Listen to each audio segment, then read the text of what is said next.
Bakkeen itti argamu magaalaa Hargeysaa biyya Somaalilaandii jechuudha. Kiiloomeetira 260 magaalaa Adaree biyyoorraa fagaadhee akkasuma magaalaa Hargeysaa irraa immoo kiiloomeetira 8 fagaachuudhaan kan argamtu naannoo biyya Hirka jedhamuun beekamtu addatti immoo kaampii baqattoota kan turtedha.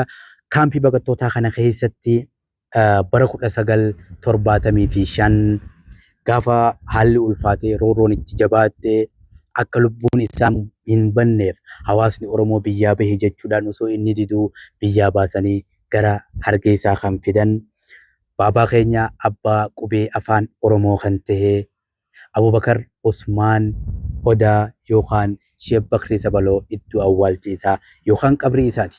Qabriin isaa gaa inni bara 1975 akka lakkoofsa faranjiitti eega biyyarraa bahee hawaasa Oromoo naannoo kana jiraachaa ture keessa erga waggaa 5 jiraatee 1980 lubbuun isaa asumatti amri rabbiitti taate du'e jechuudha.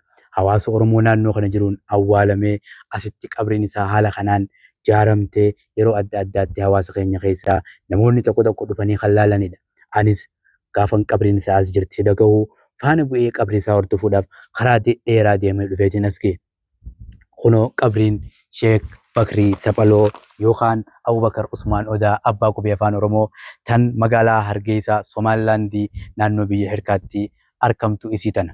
Abbaa keenya Rabbi rahmataa godhuufi jecha isinis du'aa godhaa fi namoota jajjabaa biyya teenyaa fi uummata keenyaaf sammuu isaaniitii fi yeroo isaanii umrii isaanii guutuu uummata kanaaf jecha aarsaa godhan hundaafuu fuulli Rabbitti haa tolu jecha galatoomaa ulfaadhaa.